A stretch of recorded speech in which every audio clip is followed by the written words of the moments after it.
Good morning, everyone. Before I speak to the Supreme Court extreme decision overturning Roe, I want to comment on one piece of good news, economic good news today. Today, the Labor Department reported that we added 372,000 jobs last month. 372,000. Here's why it's important.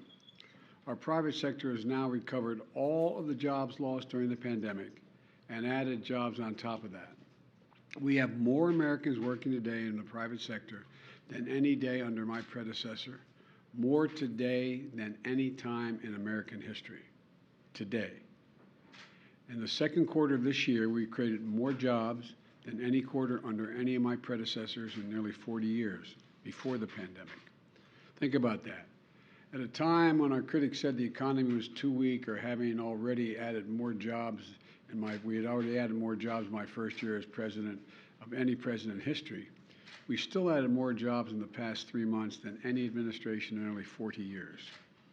Now look, I know times are tough. Prices are too high. Families are facing the cost of the living crunch. But today's economic news confirms the fact that my economic plan is moving this country in a better direction. The unemployment rate is near a historic low of 3.6%. Private sector jobs are at a record high. Gas prices, still way too high, have fallen now 25 days in a row. And this week we saw the second largest single-day decrease in gas prices in a decade. We still have a lot of work to do. I'm not suggesting there's a lot more work to do, but I am suggesting we're making significant progress. The program is working. Now, with the Vice President, Secretary Becerra, and Deputy Attorney General Monaco, I want to talk about an executive order I'm signing to protect reproductive rights of women. In the aftermath of the Supreme Court's terrible, extreme, and I think so totally wrong-headed decision to overturn Roe v. Wade. In both formalized actions I announced right after the decision, as well as adding new measures today. Let's be clear about something from the very start. This was not a decision driven by the Constitution. Let me say it again. This was not a decision driven by the Constitution. And despite what those justices in the majority said, this was not a decision driven by history. You've all probably had a chance to read the decisions and the dissent. The majority rattles off laws from the 19th century to support the idea that Roe was a historic anomaly because states outlawed abortion in the 1880s toward the end. But that's just wrong. The truth is, today's Supreme Court majority that is playing fast and loose with the facts. Even 150 years ago, the common law and many state laws did not criminalize abortion early in pregnancy, which is very similar to the viability line drawn by Roe. But the Dobbs majority ignores that fact. And the Dobbs majority ignores that many laws are enacted to protect women at the time when they were dying from unsafe abortions. This is the horrific reality that Roe sought to end. The practice of medicine should not be frozen in the 19th century. So what happened? The dissenting opinion says as clear as you can possibly say it. And here's the quote. Neither law nor facts nor attitudes have provided any new reason to reach a different result than Roe and Casey did. And all that's changed is this court, end of quote. All that's changed is this court. That wasn't about the Constitution or the law. It was about a deep, long-seating antipathy toward Roe and the broader right to privacy. As the justices wrote in their dissent, and I quote, the majority has overruled Roe and Casey for one and only one reason, because it has always despised them, and now it has the votes to discard them, end of quote. So what we're witnessing wasn't a constitutional judgment. It was an exercise in raw political power. On the day the Dobbs decision came down, I immediately announced what I would do, but I also made it clear, based on the reasoning of the court, there is no constitutional right to choose. The only way to fulfill and restore that right for women in this country is by voting, by exercising the power at the ballot box. Let me explain. We need 2 additional pro-choice senators and a pro-choice House to codify Roe as federal law. Your vote can make that a reality. I know it's frustrating. And it made a lot of people very angry. But the truth is this, and it's not just me saying it, it's what the court said. When you read the decision the court has made clear, it will not protect the rights of women, period, period. After having made a decision based on a reading of a document that was frozen in time in the 1860s, when women didn't even have the right to vote, the court now practically dares the women of America to go to the ballot box and restore the very rights they've just taken away. One of the most extraordinary parts of the decision, in my view, is the majority writes, and I quote, women, it's a quote now from the majority, women are not without electoral or political power. It is noteworthy that the percentage of women who register to vote and cast a ballot is consistently higher than the percentage of the men who do so, end of quote. Repeat the line. Women are not without electoral and or political, or maybe precise, not and or political power. That's another way of saying that you, the women of America, can determine the outcome of this issue. I don't think the court, or for that matter, the Republicans who for decades have pushed the extreme agenda, have a clue about the power of American women. But they're about to find out, in my view. It's my hope and strong belief that women will in fact turn out in record numbers to reclaim the rights that have taken from them by the court. And let me be clear, while I wish it had not come to this, this is the fastest route available. I'm just stating a basic fundamental notion. The fastest way to restore Roe is to pass a national law codifying Roe, which I will sign immediately upon its passage at my desk. And we can't wait. Extreme Republican governors, extreme Republican state legislators, and Republican extremists in the Congress overall, all of them have not only fought to take away our rights, but they're now determined to go as far as they can. Now, the most extreme Republican governors and state legislators have taken the court's decision as a green light to impose some of the harshest and most restrictive laws seen in this country in a long time. These are the laws that not only put women's lives at risk, these are the laws that will cost lives. What we're witnessing is a giant step backwards in much of our country. Already the bans are in effect in 13 states. 12 additional states are likely to ban choice in the coming weeks. And in a number of these states, the laws are so extreme, they've raised the threat of criminal penalties for doctors and healthcare providers. They're so extreme that many don't allow for exceptions, even for rape or incest. Let me say that again. Some of the states don't allow for exceptions for rape or incest. This isn't some imagined horror. It's already happening. Just last week, it was reported that a 10-year-old girl was a rape victim in Ohio. 10 years old. And she was forced to have to travel out of the state to Indiana to seek to terminate the presidency and maybe save her life. That's last part is my judgment. 10 years old. 10 years old. Raped, 6 weeks pregnant, already traumatized, was forced to travel to another state. Imagine being that little girl. I'm serious, just imagine being that little girl, 10 years old.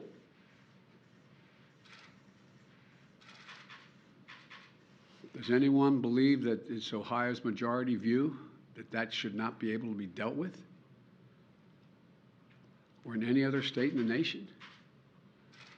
A 10-year-old girl should be forced to give birth to a rapist's child? I can tell you what I don't. I can't think of anything that's much more extreme. The court's decision has already been received by Republicans in Congress as a green light to go further and pass a national ban. A national ban. Remember what they're saying. They're saying there's no right to privacy, so therefore it's not protected by the Constitution. So it's left up to the states and the Congress what they want to do. And now my Republican friends are talking about getting the Congress to pass a national ban in the extreme positions that they're taking in some of these states. That will mean the right to choose will be illegal nationwide if, in fact, they succeed. But let me tell you something. As long as I'm president, it won't happen. because I'll veto it. So the choice is clear. If you want to change the circumstances for women and even little girls in this country, please go out and vote. When tens of millions of women vote this year, they won't be alone. Millions and millions of men will be taking up the fight alongside them to restore the right to choose and the broader right to privacy in this nation, which they denied existed. And the challenge from the court to the American women and men, this is a nation. The challenge is go out and vote. Well, for God's sake, there's an election in November. Vote, vote, vote, vote. Consider the challenge accepted, court. But in the meantime, I'm signing this important executive order. I'm asking the Justice Department that, much like they did in the civil rights era, to do something, do everything in their power to protect these women seeking to invoke their rights. In states where clinics are still open, to protect them from intimidation, to protect the right of women to travel from state that prohibits seeking the medical attention that she needs to a state to provide that care. To protect the woman's right to the FDA-approved, the Federal Drug Administration-approved medication that's been available for over 20 years. The executive order provides safeguards to access care. A patient comes into an emergency room in any state in the union. She's expressing and experiencing life-threatening miscarriage. But the doctor is going to be so concerned about being criminalized for treating her, they delay treatment to call the hospital lawyer who is concerned the hospital will be penalized if the doctor provides the life-saving care. It's outrageous. I don't care what your position is. It's outrageous. And it's dangerous. That's why this executive order directs the Department of Health and Human Services, HHS, to ensure all patients, including pregnant women and girls, experiencing pregnancy loss, get emergency care they need under federal law, and the doctors have clear guidance on their own responsibilities and protections, no matter what state they're in. The executive order protects access to contraceptions that I'm about to sign. Justice Thomas himself said that under the reasoning of this decision, this is what Justice Thomas said in his concurring opinion, that the court should reconsider the constitutional right to contraception, to use contraception, even among married couples. And what century are they in? There used to be a case called Connecticut versus Griswold, which was declared unconstitutional in the late 60s. It said a married couple in the privacy of their bedroom could not decide to use contraception. Right now, in all 50 states in the District of Columbia, the Affordable Care Act guarantees insurance coverage for women's health services, including free birth control. The executive order directs HHS to identify ways to expand access to reproductive health services, like IUDs, birth control pills, emergency contraception. And equally important, this executive order protects patient privacy and access to information, which, looking at the press assembled before me, probably know more about it than I do. I'm not a tech guy, I'm learning. But right now, when you use a search engine or the app on your phone, companies collect your data. They sell it to other companies, or they even share it with law enforcement. There's an increasing concern that extremist governors and others will try to get that data off of your phone, which is out there in the ether, to find what you're seeking, where you're going, and what you're doing with regard to your health care. Talk about no privacy. No privacy in the Constitution. There's no privacy. Period. This executive order asks the FTC to crack down on data brokers that sell private information to extreme groups, or in my view, sell private information to anybody. It provides private health information. It protects private health information in states with extreme laws. And the executive order strengthens coordination at a federal level. It establishes a task force led by the White House Department and the Department of Human Services, focused specifically on using every federal tool available to protect access to reproductive health care. You know, let me close with this. The court and its allies are committed to moving America backwards with fewer rights, less autonomy, and politicians invading their most personal decisions. Remember, the reason of the decision has an impact much beyond Roe and the right to privacy generally. Marriage equality, contraception, and so much more is at risk. This decision affects everyone, unrelated to choice, beyond choice. We cannot allow an out-of-control Supreme Court working in conjunction with extremist elements of the Republican Party to take away freedoms and our personal autonomy. The choice we face as a nation between the mainstream and the extreme, between moving forward and moving backwards, between allowing politicians to enter the most personal parts of our lives and protecting the right of privacy. Yes, embedded in our Constitution. This is a choice. This is a moment, the moment to restore the rights that have been taken away from us, and the moment to protect our nation from the extremist agenda that is antithetical to everything we believe as Americans. Now I'm going to sign this executive order.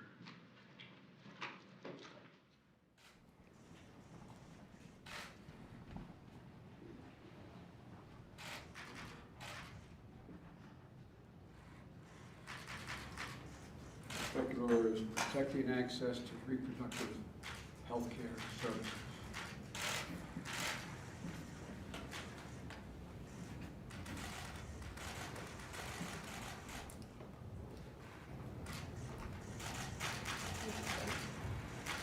Mr. President, what does Prime Minister Abe's last night say about the security situation in Japan?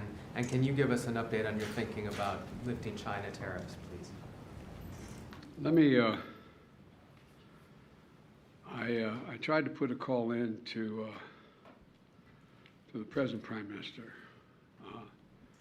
and he was very late there at night. I'll be talking there in the morning. I'm going to be stopping to sign the condolence book at the Japanese embassy on the way to the CIA.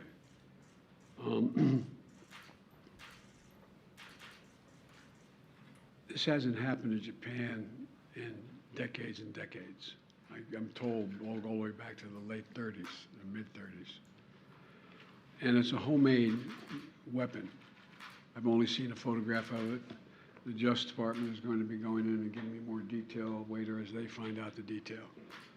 But the fact is that one thing did get my attention, that this is the first use of a weapon to murder someone in Japan. And I think we have thus far 3,000, I won't hold me to the number, 688, or I mean, between 3,000 and 4,000 cases. They have one. And so, but we're going to learn more about, as time goes on, about motive, about the whole. But Japan, Fumio, the present Prime Minister, is a very solid guy. Japan is a very, very stable ally, and I do not believe it's likely to have, but I don't know yet, likely to have any profound destabilizing impact on Japanese security or Japanese solidarity. Thank you all so very much. Mr. President, can I ask you about privacy? And China tariffs as well, sir. Can you just give us your thoughts on lifting China tariffs? I haven't made that decision. Would you recommend women stop using apps that track their health?